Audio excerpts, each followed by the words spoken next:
Bueno, y estamos con Carlos para revisar las noticias internacionales porque efectivamente hay noticias preocupantes desde el Ecuador porque una aluvión ha dejado al menos 21 personas muertas y todavía no sabemos si entre ahí el barro hay nuevas personas, nuevas víctimas fatales. ¿Qué es lo que ocurrió, Carlos? Sí, efectivamente. De hecho, las últimas cifras hace instantes nada más se actualizó por parte de las autoridades ecuatorianas y cifra en 21 personas fallecidas. Vamos a actualizar también ese SGC con esa cifra. Es una aluvión que afectó a varios barrios de Quito. Hay un volcán cerca de esta ciudad ecuatoriana y que es muy conocido, es el volcán Pichincha. Bueno, en ese volcán se registró la mayor cantidad de lluvias. Desde ahí cae el agua y se desliza con barro, con sedimentos y arrasa, ustedes ven allí, con barrios completos. Así es que esa es la principal situación que afectó a muchas personas. En medio, además, según dicen las autoridades, de una temperatura muy baja, había personas que incluso fallecieron de hipotermia, dicen las autoridades, en medio de esto, afectadas por el barro, cómo caía, ven ahí cómo va deslizándose por toda la ciudad. Hay, Matilde, 16 personas desaparecidas y 42 heridas en medio de esta emergencia absoluta. Los familiares de los desaparecidos están ahora tratando, incluso con pala en mano, de rescatar a sus seres queridos en este momento en medio de una situación muy dramática. Además, hay que decir que por ahora la información está centralizada en el alcalde de Quito, Santiago Guarderas, quien es el que principalmente está tratando de llevar recursos a los barrios más aislados, a los barrios que están más afectados por esta inundación y las lluvias, que sobrepasó la capacidad de una estructura de captación de agua, dijeron. Es como las piscinas que hay acá también, ¿no? En Macul, en Quebrada de Macul, muy similar, eso estaba allí, en la bajada del volcán Pichincha, pero lo que ocurrió además es que luego esto se sobrepasó de manera absoluta. Te invito a que revisemos las declaraciones de la autoridad edilicia allí en Quito. Tuvimos 75 litros, lo cual obviamente jamás se podía predecir y que sobrepasó lamentablemente la estructura de captación y el embalse. Ahí está la explicación, justamente. Las piscinas decantadoras se les llama aquí, la estructura de captación de agua en Ecuador, pero es lo mismo, ¿no?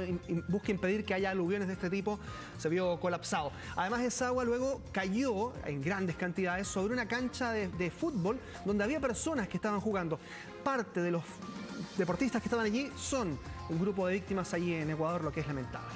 Lamentable. Bueno, una situación parecida es la que se está viviendo en Brasil. Con menos víctimas fatales no sabemos si todavía hay, efectivamente, sobre todo en Sao Paulo. Sí, Sao Paulo es el lugar más afectado y vamos a revisar ahora imágenes de lo que ha estado ocurriendo en Brasil también. Allí están los drones como sobrevuelan la zona de una devastación total. Aludes, además, que han arrasado con viviendas de material ligero, ayer tú lo decías, en lugares donde no debía haber construcciones y no hay ningún tipo de regulación de viviendas y por lo tanto allí de manera espontánea van creciendo estas casas y edificios. Ahí se nota claramente que el terreno fue comido por las casas y bueno, la naturaleza cobra su sitio. Exactamente. 660 personas han tenido que ser llevadas a otros lugares, a albergues, porque lo perdieron todo claramente, y 11 personas siguen desaparecidas. En 10 municipios afectados ya se anunció que se va a entregar 15 millones de reales, unos 2.200 millones de pesos chilenos para reparar los daños. Pero claro, aquí hay también un tema político detrás, lamentablemente, más allá del drama humano. Y es que el gobernador de Sao Paulo, João Doria, que se ha enfrentado con Jair Bolsonaro desde el comienzo de la pandemia, porque no calzan ambas visiones del tratamiento y el combate al COVID, bueno, ahora también se queja João Doria de la falta de ayudas del propio ejecutivo de Jair Bolsonaro, de que no ha ido a las zonas. Lo mismo se quejaban en Bahía cuando hubo inundaciones similares hace un par de semanas. Así es que es muy crítica el panorama para Brasil y para el propio Jair Bolsonaro en medio de estas emergencias. Y a propósito de esto, otra imagen, miren ustedes allí, una gran carretera en Sao Paulo también colapsó, se derrumbó y arrasó con también una obra de construcción del metro que estaba siendo administrada por una empresa española. Afortunadamente, Matilde, no hubo víctimas porque allí había trabajadores que estaban construyendo parte de esas obras. También en su sitio web dijo el metro de Sao Paulo que los túneles se inundaron por completo y claro, las imágenes son realmente reveladoras de cómo el agua entró en esta zona de una autopista, cayendo ahí en un socavón cada vez más grande. Hasta esta hora todavía están tratando de ver cómo evitar que el socavón siga creciendo para que no termine por arrasar completo la estructura de la carretera y también las obras de la línea 6 de Sao Paulo. Las acciones de la empresa del Metro de Sao Paulo también cayeron en la bolsa debido a esta emergencia absoluta, totalmente inundada, las obras del Metro de Sao Paulo y también la carretera, todo esto producto de las mismas inundaciones. Y claro, también hay una emergencia política otra vez en Perú, porque Pedro Castillo se va a tener que ver obligado a cambiar nuevamente todo su gabinete de ministros. Bueno, él se ha visto obligado ya a repetir varias veces, estoy aprendiendo. Recordemos que él asumió, como tú decías, hace 6 meses, es un maestro rural al que muchos, sobre todo dentro de la oposición, califican como una persona que no está preparada para asumir esta carga. De hecho, el primer gabinete y bueno, los que han venido también, ha estado lleno de personas que son muy capaces de influenciar a este presidente, no necesariamente elegidos los más capaces. Además tiene una popularidad ya que va en picada, el 60% de, según indica hoy día una encuesta, está desaprobando su gestión y el fantasma de una destitución aparece cada vez más en el horizonte. Y que es aquello de lo que han caído también varios presidentes anteriormente durante todo el siglo XXI en Perú, en fila han ido cayendo Kuczynski, Toledo y así todos ellos en medio de los escándalos de Odebrecht, por ejemplo. Todos acusados de corrupción, por cierto. Todos acusados de corrupción. Bueno, en este caso lo que ocurrió en Perú durante las últimas horas es que el exministro ahora del Interior, Adelino Guillén, deja el gobierno por considerar que Castillo no lo estaba respaldando en la nominación de los altos mandos de la policía. Y luego también su jefa de gabinete, la primera ministra Mirta Vázquez, también sé que decidía renunciar ante la imposibilidad de lograr consensos, pero también hablaba de la corrupción, cómo podía estar enquistándose de una u otra manera en el propio gabinete de Pedro Castillo. Esa es quizás la crítica más dura que se ha hecho desde el propio gabinete de Pedro Castillo hacia la figura de un presidente que se ve bastante asfixiado en este instante políticamente. Y con muchísimas limitaciones. Muchos dicen el peor problema para Castillo es el mismo. Tampoco tiene un partido político que lo respalde. Son muchas las dificultades que está enfrentando en este momento y que tienen claramente a Perú en una situación bastante preocupante. Sí, lo peor de todo para Pedro Castillo es que la nominación de un nuevo gabinete tiene que estar respaldada por el Congreso. Así se rige el sistema político en Perú y por lo tanto también allí va a haber unas voces muy disidentes. Vámonos a Ucrania, Matilde, ya específicamente lo que ocurrió en las últimas horas. Sesionó el Consejo de Seguridad de Naciones Unidas, llamado por Estados Unidos, y allí este último país ha decidido advertirle a Vladimir Putin que va a haber sanciones fuertes hacia su persona, hacia su gestión, hacia su país, si es que deciden finalmente invadir Ucrania. Y claro, han habido versiones contradictorias. El gobierno ruso ayer apareció una versión desde la Casa Blanca, incluso, que había respondido a las propuestas de Washington. Incluso se hablaba de una misiva, una carta que llegó en respuesta a todo lo que había estado hablando Estados Unidos. Pero luego ha aclarado hoy día el Kremlin que no ha mandado ninguna carta con propuestas y que se trataba de un malentendido, que era solo una correspondencia habitual de Rusia hacia Estados Unidos. Las barreras idiomáticas, uno pensaría que en este tipo de situaciones tan, digamos, ásperas no debiesen existir. Bueno, ahí hubo un malentendido y por ahora no hay respuesta de Rusia. Y lo que sí hay es una reunión de Vladimir Putin con el presidente de Hungría hoy y después de eso debiese haber una declaración finalmente. Claro, es más que dificultad idiomática, ahí las dificultades son políticas y estratégicas. Así que, bueno, cada uno tiene su versión, no podemos saber quién sabe. Mientras efectivamente tanto, tiene la razón. Habrá que esperar que se mantenga todo por ahora en calma en la frontera entre Ucrania y Rusia. Esto lo veíamos ayer, ahora desarrollamos en profundidad lo que ocurrió en Paraguay con 2 personas que murieron, 5 lesionados, un tiroteo en medio de un festival de música y además una de las víctimas era una reconocida influencer y modelo local. Hay muestras de pesar en el ambiente artístico de ese país. Bien.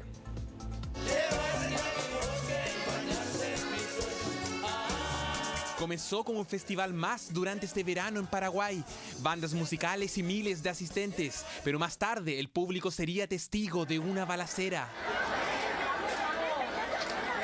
el Jaumina Fest, evento desarrollado en la ciudad de San Bernardino, a unos 50 kilómetros de Asunción, terminó en una tragedia que cobró la vida de 2 personas y dejó a otros 5 lesionados. Según informaron las autoridades, los disparos se habrían iniciado en los baños del sector VIP. Y bueno, es una lástima, ¿verdad? Y ocurrió en el lugar donde menos uno puede pensar que va a pasar, que es en el lugar VIP, ¿verdad? Donde se supone que hay un poquito más de seguridad. O sea, ¿cómo va a entrar un arma a un camarote VIP? Y es que de los 5 lesionados, uno mantenía orden de captura emanada desde Brasil. La policía ya presume que exista incidencia de sicarios en el tiroteo. El primer fallecido recibió 8 disparos, perdiendo la vida en el lugar. Otra de las víctimas fatales fue Cristina Vita Aranda, una conocida influencer que asistió al evento junto a su esposo, el futbolista de Olimpia, Iván Torres. Aranda de Torres, 29 años, llega intubada al Hospital Nacional en grave estado pronóstico reservado, herida de arma de fuego en la cabeza. A pesar de las asistencias médicas, Vita Aranda terminó falleciendo debido a sus heridas. El Ministerio Público conformó un equipo especial de fiscales para investigar el tiroteo.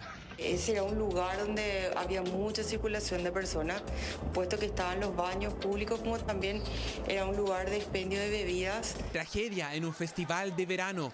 Vita Aranda se encontraba en la línea de fuego y su muerte consterna a todo el país. 3 desadaptados que quieren crearle una mala imagen a Paraguay. No vamos a aceptar eso. Bueno, lo comentábamos el fin de semana, finalmente ha llegado este ciclón de frío a Estados Unidos.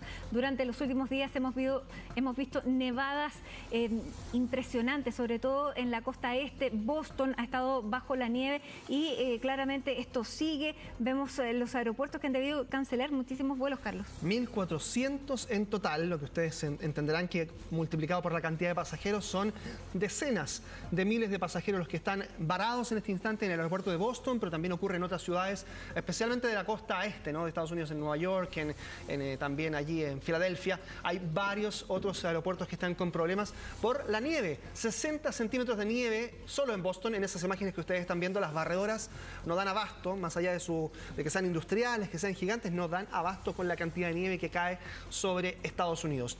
Y lo que te voy a mostrar es otra muestra de esta ola de frío en los aeropuertos y de la nieve, lo que provoca en Chicago. Vean ahí, un avión de carga chino, es un Boeing 747 gigante, ingresa a la pista, pero derrapa, debido a que está resbaladiza la pista, con nieve, y termina por chocar contra varios contenedores de equipaje. Había muchos otros contenedores de carga y por lo tanto allí se produce una emergencia de marca mayor. Afortunadamente no había trabajadores en la pista porque claramente quedaron alertados ante la emergencia que se estaba suscitando con este avión chino que no alcanza a terminar su recorrido intacto en la pista, sino que termina arrasando allí con varias cajas transportadoras de equipaje. Es otro efecto, otra imagen que muestra cómo la nieve hace imposible operar a muchos aeropuertos. Bueno, hemos visto lo que ha pasado con el Año Nuevo chino. Estaban en medio de una celebración en una casa allí en el sur de China. Y vean lo que ocurre. Un auto entra fuera de control y afortunadamente, claro, hay algunos que dicen que llegó directo a comer. No, efectivamente estaba fuera de control el auto. Aparentemente quería frenar, se equivoca de pedales, lo que dicen los medios locales, y termina incrustándose contra esta casa allí en Hunan. Claro, un auto automático donde tú le pones el control equivocado y queda la escoba. Exactamente. Estaban cenando, ahí ustedes ven, en medio del Año Nuevo lunar, y ven impávidos, sorprendidos, cómo llega un invitado extra a la mesa. Había que poner un puesto, no llegó de la mejor manera. Menos mal que no llegó directamente a la mesa.